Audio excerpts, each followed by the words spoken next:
I share with you my story, would you share your dollar with me? Bad times are coming and I reap what I done sowed. Hey, hey. Well, let me tell you something, all that glitters ain't gold. Hey, hey. It's been a long old troublesome road, and I'm looking for somebody come and help me carry this load. I need a dollar, that's what I need. Hey, hey. Well, I need a dollar, that's what I need. Well, I don't know if I'm walking on solid ground, 'cause everything around me is falling down. And all I want is for someone to help me.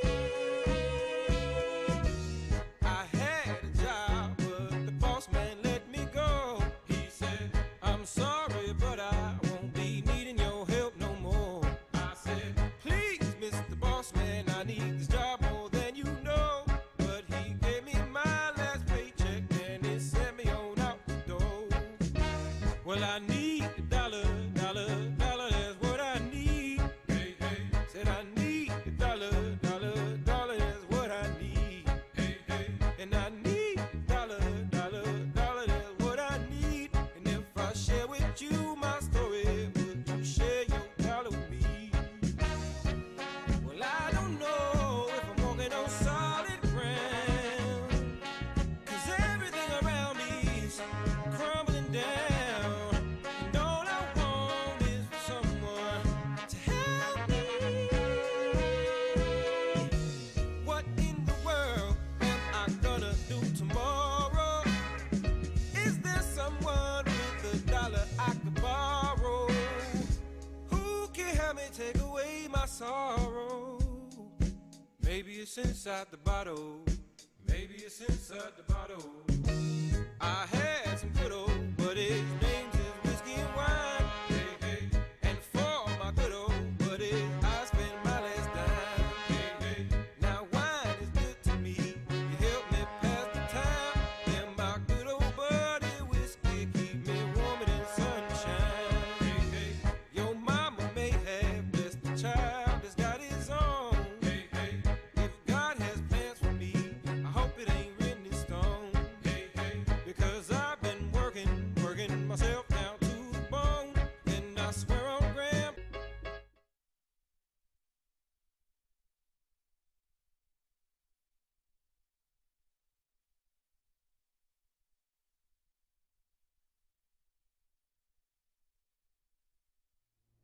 Hello, Delaware. How are you?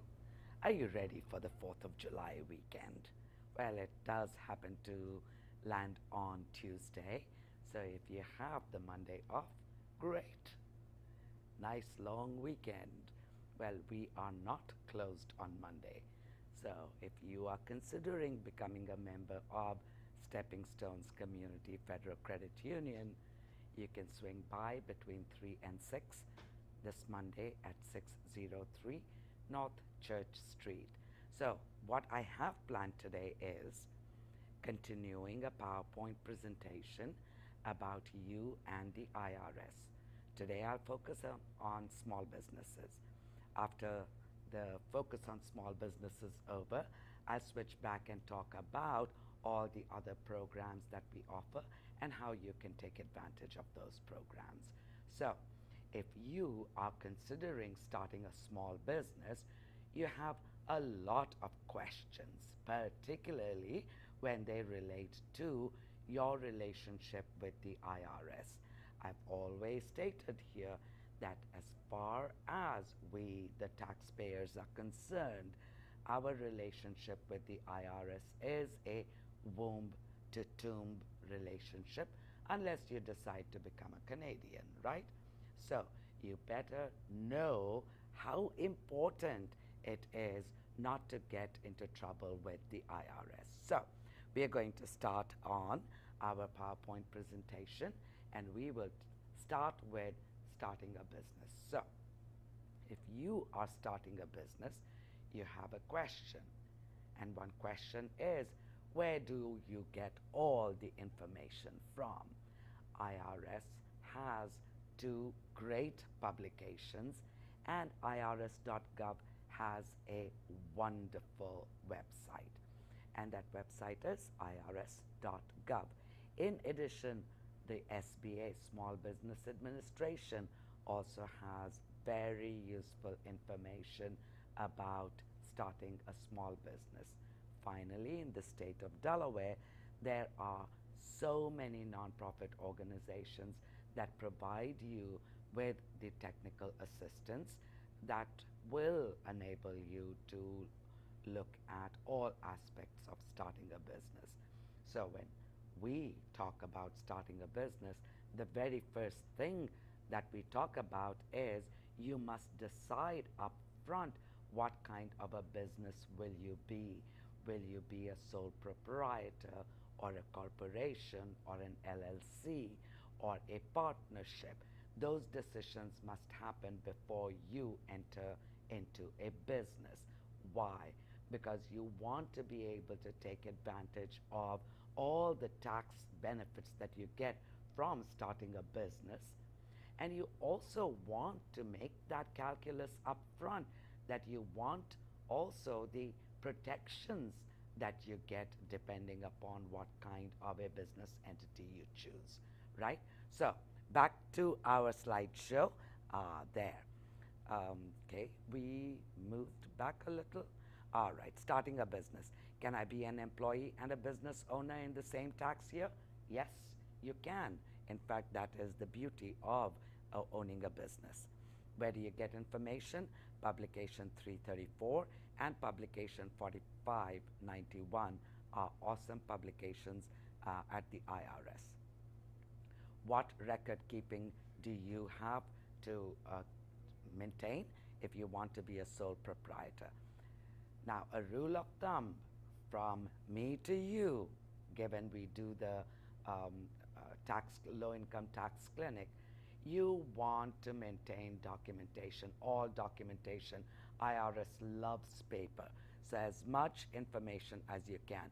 Keep as detailed records of all your income, all your expenses for your business, so when you do your tax returns, they are useful, but also in the event you are audited, they'll be incredibly useful. These statements are very good to maintain and grow your business at the same time. So whether you're a partnership, corporation, LLC, sole proprietor, a good rule of thumb is to keep as detailed records as you possibly can. Another rule of thumb is do not commingle your personal and your business, so keep a separate business account. How do I report my business income? As a sole proprietor, you will need to file a Form 1040, Schedule C, or CEZ, and Schedule SE, self-employed. What kind of taxes do I pay as a sole proprietor? Taxes due on net self-employment income. So total business income less all your expenses is your self-employment income.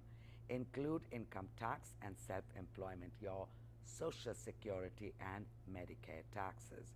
You may be responsible for employment taxes if you have employees that work in your business. Whatever you do, do not use the money that you withhold from your employee for FICA and taxes for any other purpose. If you do, you will be hit with a trust fund recovery penalty, and that is incredibly expensive.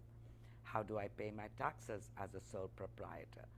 Generally, you would pay using the 1040 SE, estimated tax process, on a quarterly basis.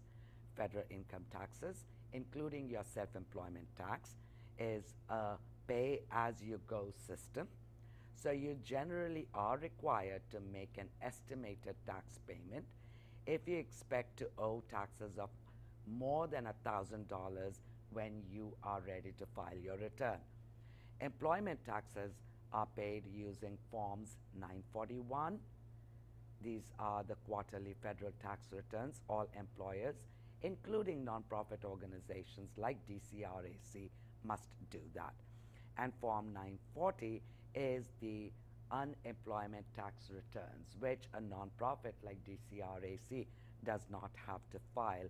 So a 941 is really a notice return. Every quarter, all businesses must file 941. What was the payroll that quarter? How were the payments made? Depending upon the size of your payroll, you may have to either pay weekly, monthly, bi-monthly, bi-weekly, and all kinds of ways you need to make that reporting. Can I claim the earned income credit on my net self-employment income? Yes. Your net income from a sole proprietorship is earned income and is one of the qualifications for earned income tax credit. The earned income credit is available to taxpayers that meet certain income guidelines, and they change every year, so publication 596 is a good place to start. Also, all the VITA sites, the free tax prep sites in the state of Delaware, they are designed for maximum credits a low income taxpayer could conceivably get. Earned income tax credit is one of the most used tax credit and most beneficial anti-poverty tax credit in our system. So if you have a job loss, you know what? Unemployment insurance income is taxable. So anyway, can you deduct any of the expenses that you undertook when you were looking for a new job? Yes, you can deduct certain expenses when you're looking for a new job in your present occupation, even if you do not get the new job. What type of expenses can I include? Generally, you can deduct employment and outplacement agency fees, amounts for typing, printing, mailing copies of your resume, etc. What about travel costs for interviews or job hunting? If you travel to an area to look for work in your current occupation or attend an interview, you can generally deduct the ordinary and necessary, the very important words in a business, ordinary and necessary travel costs. The purpose of the trip must be considered. Trips that are primarily personal are not deductible. Do I need to file the long form to deduct my job hunting costs? Yes, you will need to file a Form 1040 and Schedule A. Job hunting costs are a miscellaneous itemized deduction, and they are subject to a 2% adjusted gross income limitation. So what is that 2% adjusted gross income limitation? When you do your tax returns, there is page 1 and then there is page 2. The dollar figure on the first line on page 2 and the last line on page 1 is your adjusted gross income. So 2% of your adjusted gross income. Anything over that is what in your Schedule A you can take a deduction. Can I deduct the moving costs I paid to move to my new job? Certain moving costs, and every time we talk IRS, you'll hear the words certain. Certain moving costs are deductible if you meet the time and distance requirement. Generally, your move has to be closely related in time to the start of your new job, and you must have moved at least 50 miles. Now, there are certain expenses. So deductible moving costs are calculated on an IRS Form 3903. If I sell my home, do I have to pay taxes on the money I make?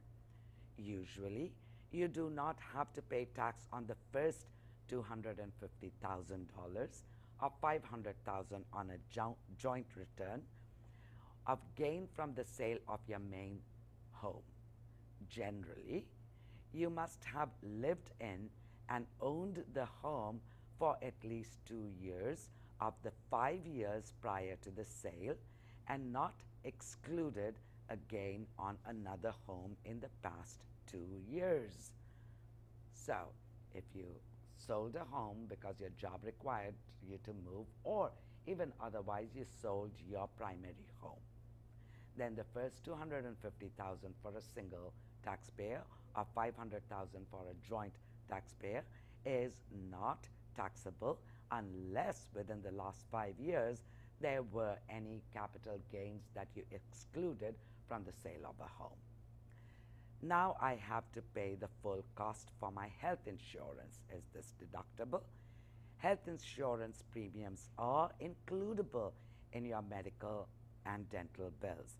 They are deductible on Schedule A if you itemize, and IRS will say some limitations apply.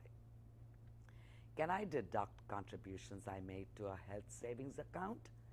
If you are an eligible individual, you can claim a tax deduction for contributions you or someone other than your employer made to your health savings account, even if you do not itemize your deduction on your Form 1040. This is good. Can I claim the earned income credit this year? Even though your income may have exceeded the thresholds for this credit in past years, you may be eligible for the credit this year. The credit is available to taxpayers who meet income guidelines, and income guidelines change each year. My chances of finding a new job will be better if I take a few college courses. Can I deduct any of my tuition? There are a number of tax benefits available for going to college or taking college courses. Some of the benefits are credits and others are deductions from your income. So a credit is money that you get back. Deduction is income that you reduce, so that you don't pay taxes on that reduced income. Independent contractor, and this many of you get a 1099 need to know, because generally if you get a 1099 and you thought you would get a W-2, which is anyone who gets a paycheck gets a W-2 where their FICA is withheld, employer matches.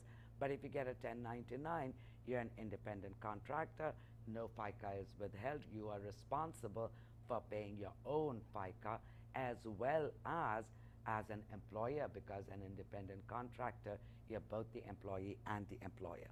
So people such as doctors, dentists, vets, lawyers, accountants, contractors, subcontractors, public stenographers, auctioneers who are in an independent trade, business, or profession in which they offer services to the general public are generally considered independent contractors.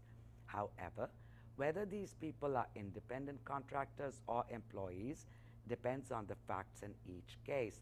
The general rule is that an individual is an independent contractor if the payer has the right to control or direct only the result of the work and not what will be done and how it will be done. The earnings of a person who is working as an independent contractor are subject to self-employment tax.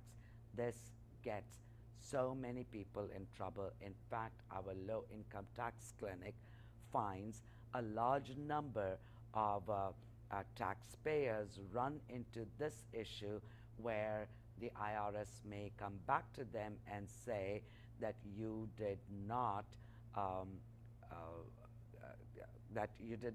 report adequate income, or a penalty for not paying your self-employment taxes.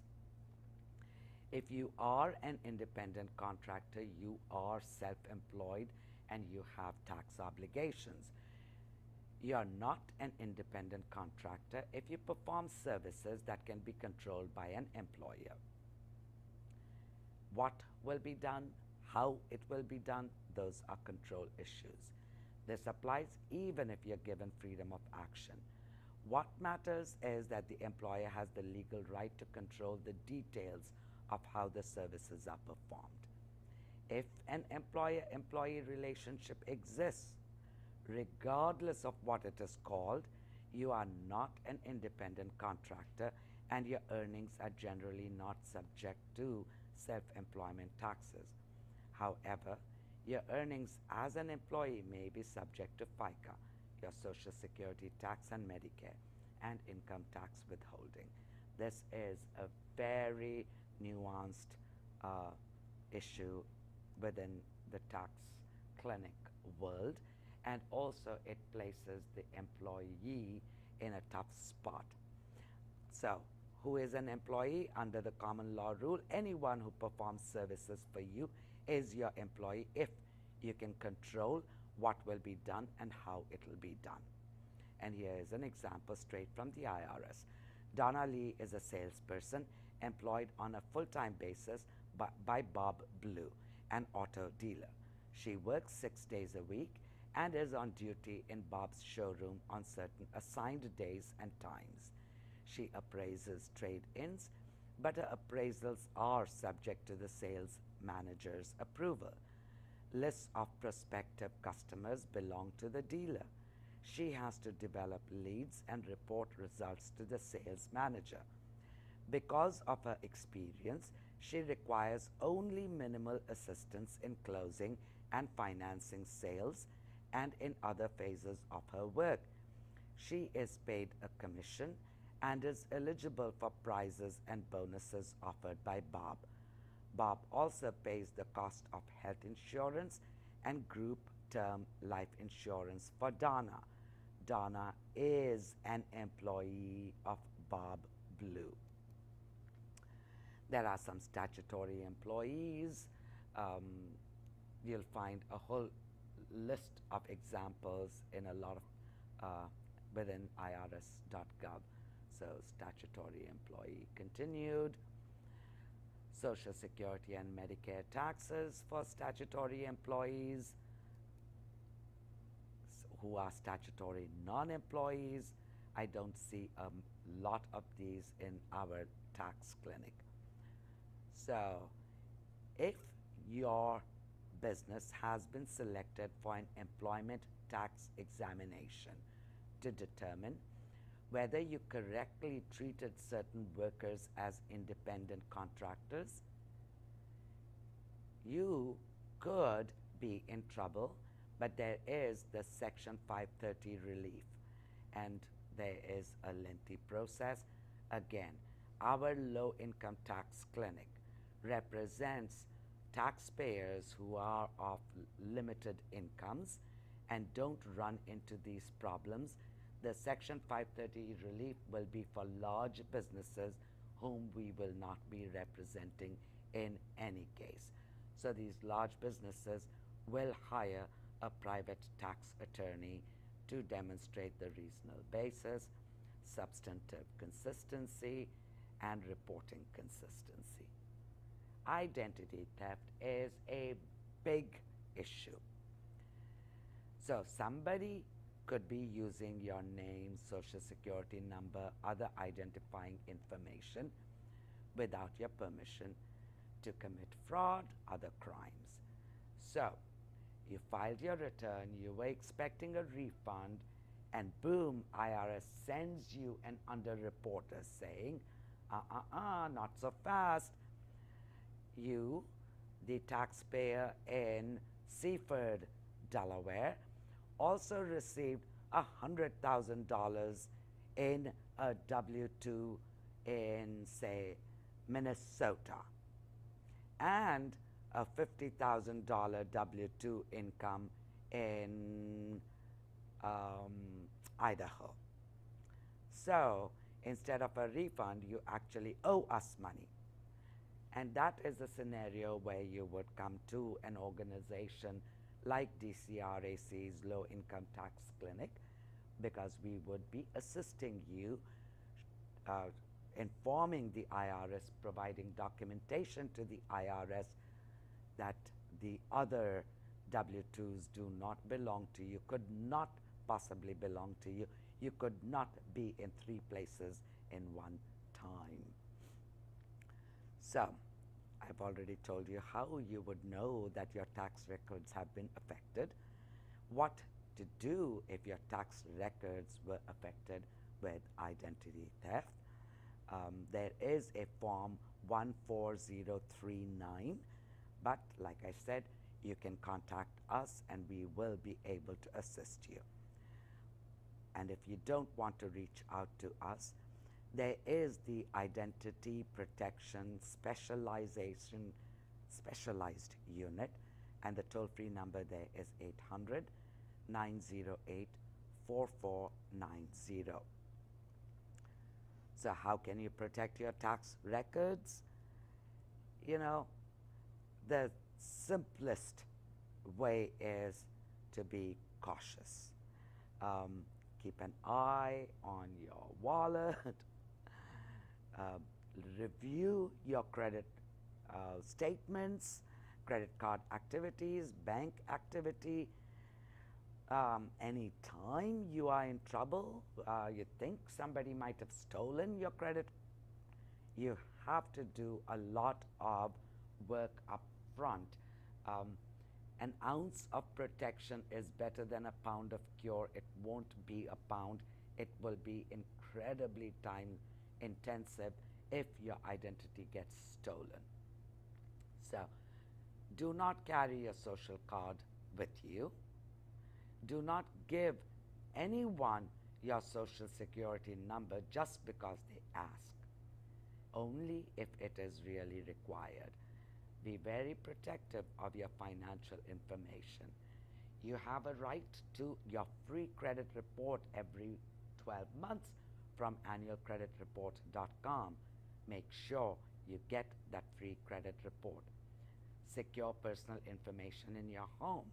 Don't have things lying all around. Bills, particularly your credit card statements, bank statements, tax returns, should always be in a filing cabinet under lock and key. Protect your personal computers. Use firewalls, anti-spam virus software, update patches, change passwords. Don't give personal information over the phone, through the mail, internet, unless you have initiated the contact. All right. Now, the IRS is known for its audits. IRS audits happen in many forms. When you file a return, your return might be selected randomly for an audit. The audit might happen correspondence audit. They looked at your returns and there was nothing that they questioned. So if it was a refund that you were to get, you got your refund. But your tax return might have been audited. Sometimes when your tax return is audited and there is a finding that there is something incorrect, you might get good news, bad news. Occasionally and very seldom you might get a letter from the IRS saying, look at your tax returns, maybe you overlooked something. Most of the times you'll get a letter saying, hey, we looked at your returns, you've either underreported, your expenses are incorrect, your revenues we are fine with, but we do disallow a whole bunch of expenses that we saw on your Schedule C. So that is a correspondence audit. And then there is a field audit. A revenue officer may actually schedule a meeting with you. Often it is in the context of small businesses. The meeting can happen either at the IRS office or at your home. It's always a good idea to ask for a meeting at the IRS office. Okay. Audit selection, they say, is random. I don't know how random it is, but small businesses, home-based businesses are usually picked for an audit. I talked to you about audit methods, in-person, field office, correspondence. Audit notification, you will get a notice by mail. Your rights during the audit.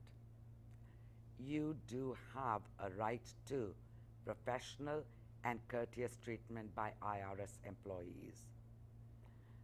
That is your right, and oftentimes it is trampled on, but demand professionalism and courtesy. But you have to extend that to the IRS auditor as well.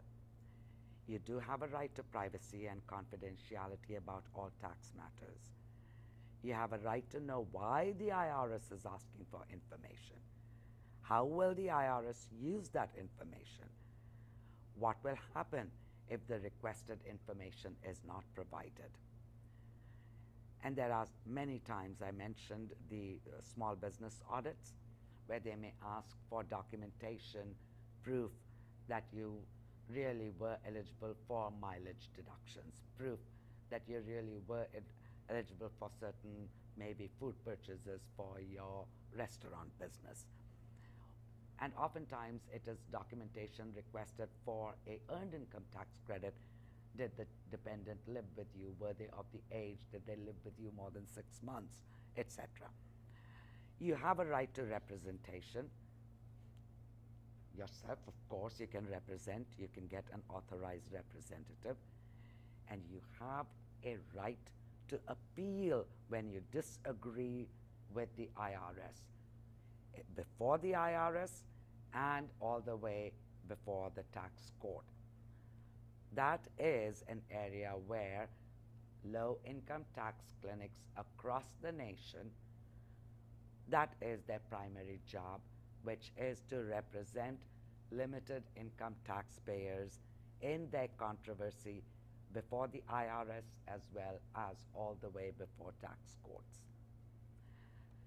Audit length. The length of each audit varies depending on the type of the audit, complexity of items being reviewed, availability of information being requested, availability of both parties scheduling to meet, agreement or disagreement with findings. And if you look at these things, so many things can happen. We have a taxpayer, for example, whose house burned down. Everything that was in the house is gone. So the documentation that the IRS wants reside in other places, and because the house burned down along with all the relevant documentation, we have asked for extension time to gather information from other sources. Records needed, they could vary so much depending upon the nature of the audit. Audit can be concluded in 3 ways. Either after the audit there is no change, that IRS agrees with whatever returns you filed. Agreed, an audit where the IRS proposed a change and the taxpayer understands and agrees with the change, or disagreed. There was an audit, IRS refused the taxpayer's proposed changes, and the taxpayer disagrees with what IRS proposes. That is, again, a time when a low-income taxpayer clinic by your side is going to make matters a little easier. So what happens when you agree the findings? You sign, and then if you owe money to the IRS, you pay, agree to an installment agreement, do an offer in compromise, or be placed in CNC. If you disagree with the findings, then first you do a conference with the manager, you can appeal, you have many, many options. After an appeal, you can go into tax court as well. So, exams and audits are the same.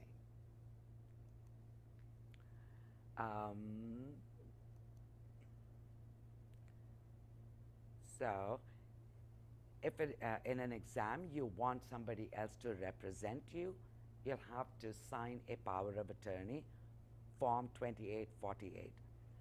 If a limited income, low income taxpayer clinic takes your case, the first thing we will ask you to do is sign this Form 2848, giving us authorization to represent you before the IRS.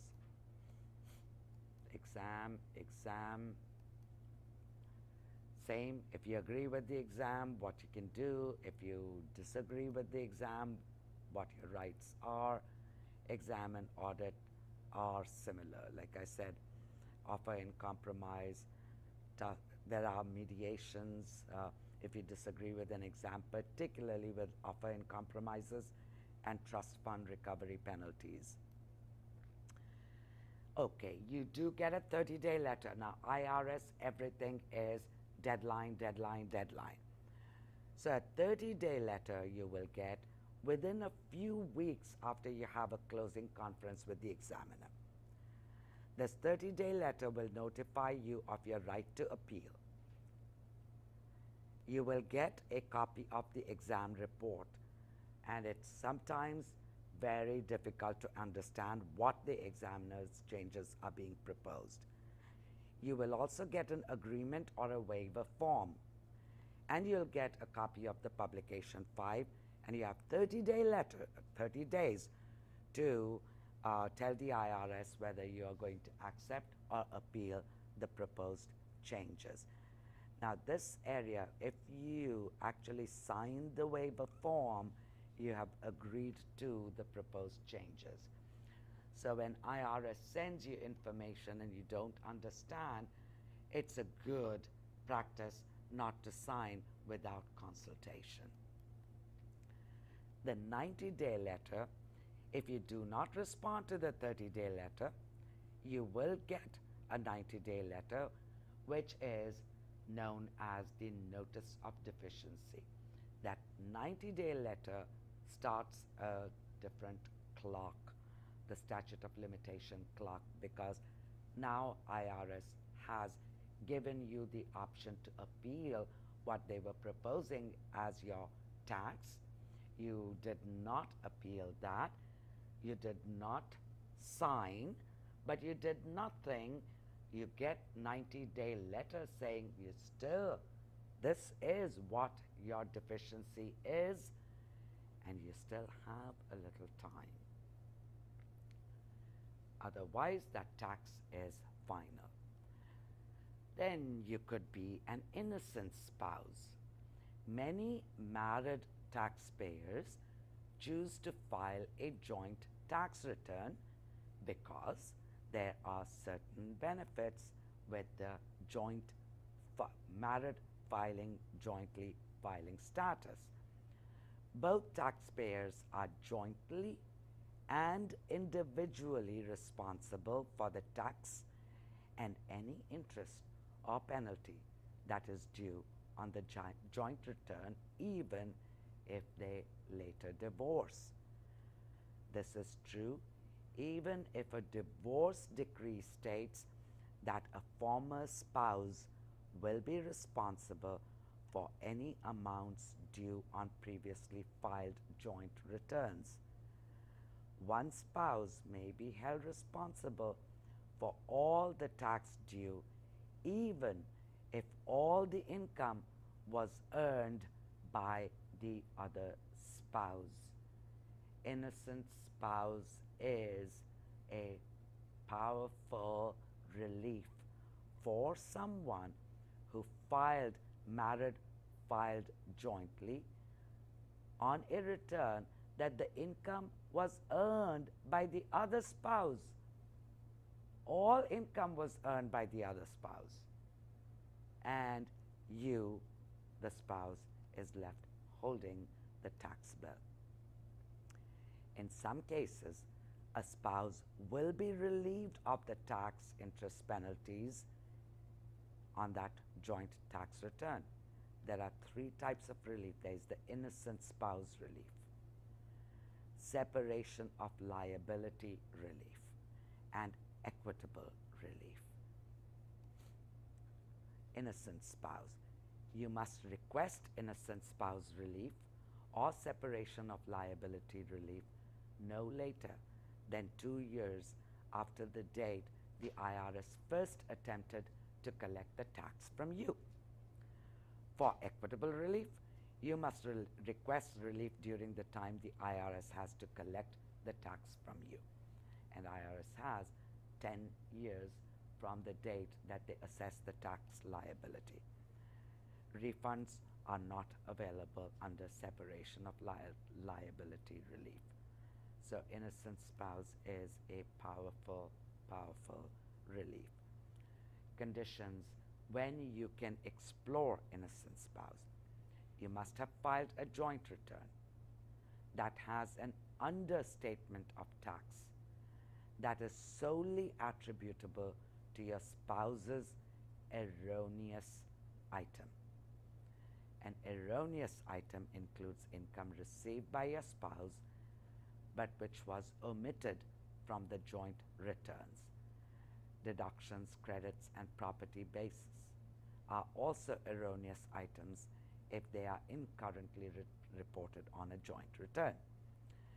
You must establish that at the time you signed the joint return, you did not know and had no reason to know that there was an understatement of tax, and taking into account all the facts and circumstances, it would be so unfair to hold you liable for the understatement of taxes.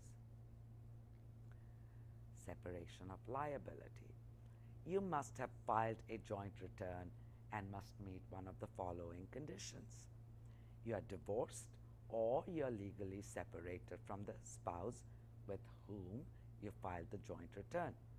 You are widowed, or you have not been a member of the same household as the spouse with whom you filed the joint return at any time during the 12-month period ending on the date you request relief. Then there is separation of liability. If at the time you signed the joint return, you had actual knowledge of the item that gave rise to the understatement of tax, you will not qualify for separation of liability relief.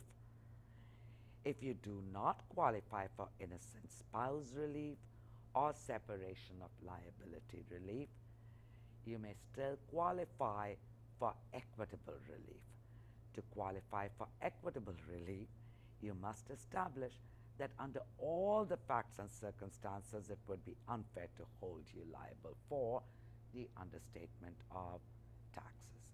So, as you can see, tax code gives you a lot of reliefs, but you need to be a lawyer in order to understand what relief is right for you.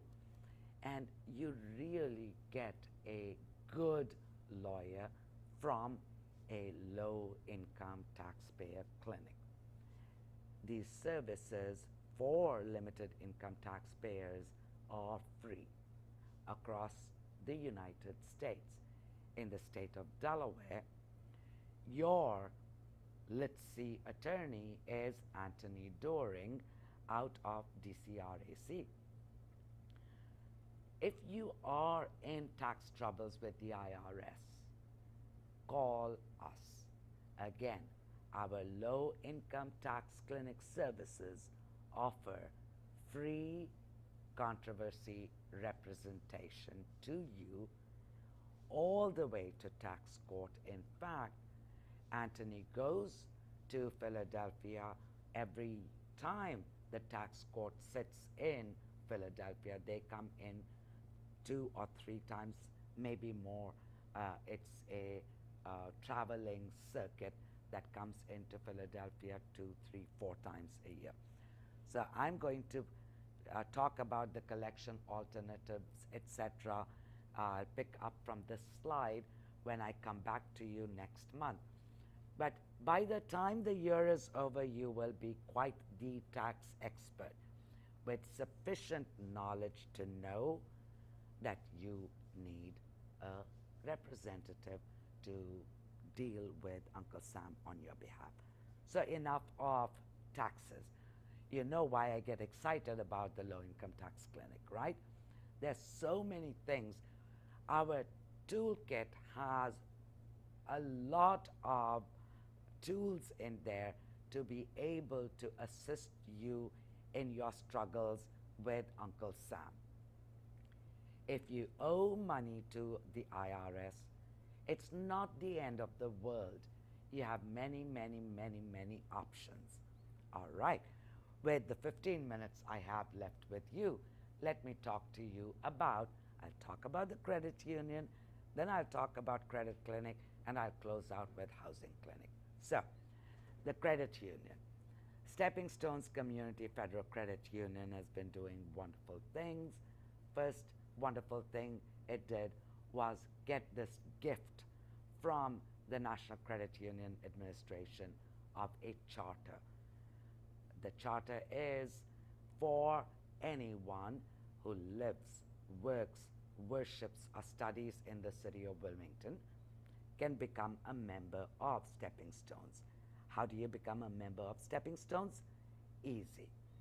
Come to Stepping Stones located at 603 North Church Street during business hours. Monday 3 to 6, Tuesday, Wednesday, Thursday 11:30 to 2:30, Friday 3 to 6. When you come in, there are three things you need to bring. At the very least $5, a valid unexpired photo ID, and your social security card.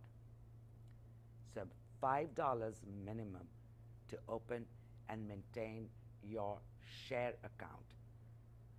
So it's a savings account. In the banking world, one would call it savings. In the credit union world, it's called share account. Why? Simple. You are a shareholder. You are a part owner of this credit union when you become a member. So it is a financial institution that you have ownership in. It doesn't matter whether all you have is $5 in your pocket or you have $500,000 in your pocket.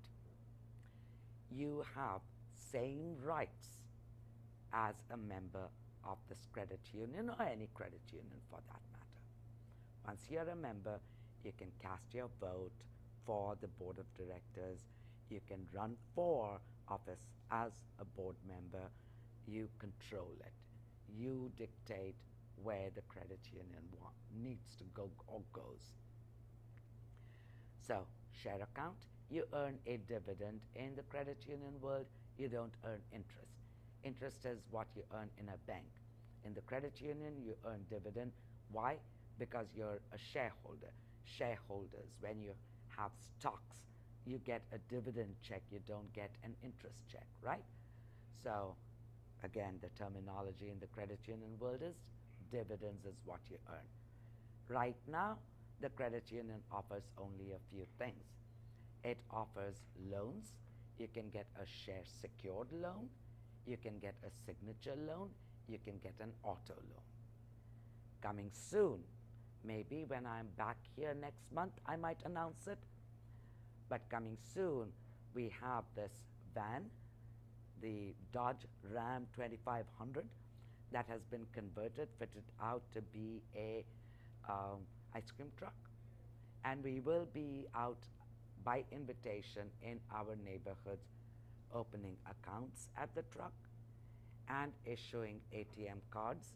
And those ATM cards will be free at WSFS ATM networks. Thank you, WSFS. This idea really wasn't our idea. Barclays marketing team came up with the idea and we jumped on it. We have tremendous support at the credit union from our financial community. So thank you so much, because what we are poised to do couldn't have happened without all the wonderful generosity from so many in the great state of Delaware, particularly Wilmingtonians. You've been very generous to us. Thank you so much for your generosity. I look forward to you becoming a member of Stepping Stones Community Federal Credit Union and taking us to places I haven't even dreamed of yet. All right, so that's the credit union located at 603 North Church Street, Wilmington 19801. Our credit clinic has been in existence since 1995. one of our focus, we have three focuses at our credit clinic.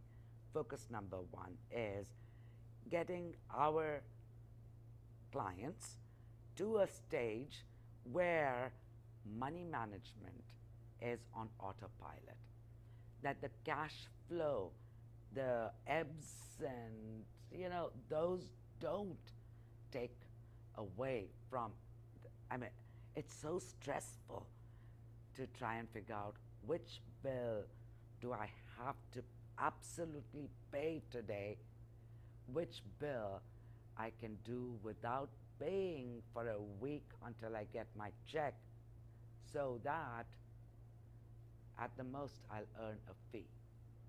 It is expensive to be in a crunch, money crunch, right?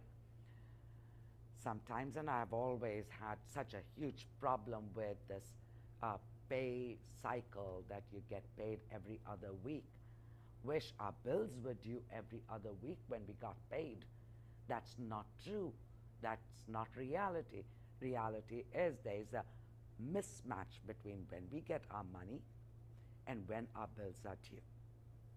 So in this cycle, we have to figure out and come up with a plan to have enough money set aside so that bills can come and there is money to pay them, right? So at least 1 month's worth of expenses, if you have a pool of that money, it eases your burden. You're not constantly worrying about which saint to rob to pay another saint, right? So the focus really is on cash flow, on helping build a cushion so that bill pay ain't a problem. The other big focus for us is credit score. In this world of automation, and it is getting to be more and more automated, your credit score is your character. It does not matter whether you are Mother Teresa. If you don't have an awesome credit score, you are not going to get an awesome loan, period. So, credit score is a breeze. It's so easy to have that 723 credit score. Really, believe me, it is incredibly easy to have an awesome credit score. Now, you'll have to work a little at it, but it is truly very easy. So we want to ease your financial cash flow crunch. We want to get you to an awesome credit score, and most importantly, we want to you to learn to translate that Truth in Lending Act disclosure you sign every time you borrow money. So you can translate that into plain, simple English. And if you walk away knowing that, we have succeeded already, because you'll be able to see what you're signing. So that's our credit clinic again. Every service we offer is free to the community because we are constantly doing fundraising, grant writing, and we've been blessed with great gifts. So please take advantage of our credit clinic. How? First Monday of every month from 5:30 to 8:30. But tomorrow, because it is the day before 4th of July, we've switched it to the next Monday. So generally, first Monday of every month, 5:30 to 8:30, walk in, attend the class, we'll feed you. Then you have some follow-up e-learning. If you don't know how to, we'll teach you.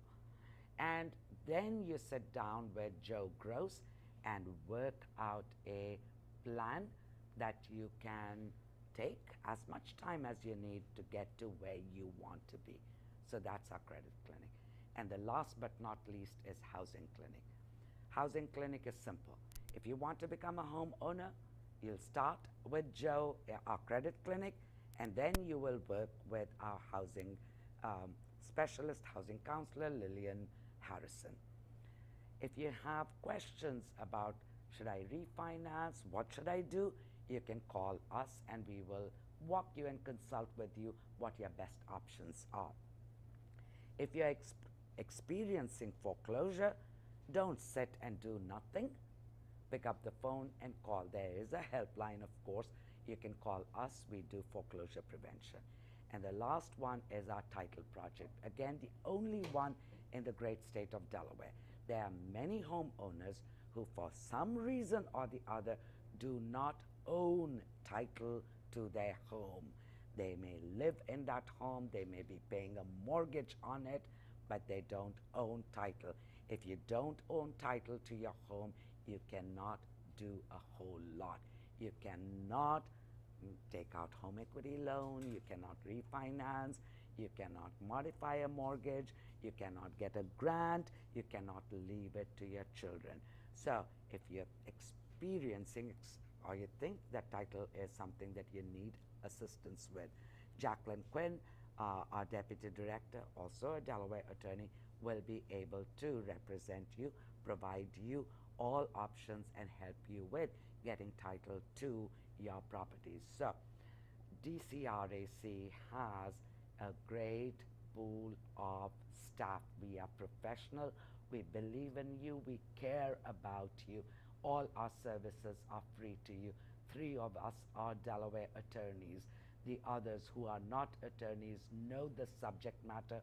We are experienced and we are waiting to be of service to you.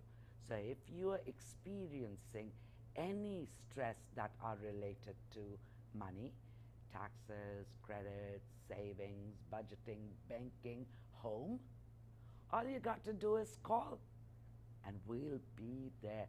This is our 30th year in Delaware. We are not going anywhere unless all our problems went away. And I don't believe they are gonna go very far. So find out more about us at dcrac.org, and I will be delighted to see you next month, same time, same place.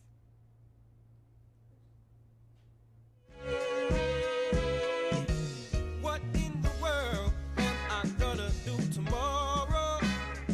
Is there someone with $1 I could borrow? Who can help me take away my sorrow? Maybe it's inside the bottle. Maybe it's inside the bottle. I had some good old buddies, names is whiskey and wine. Hey, hey.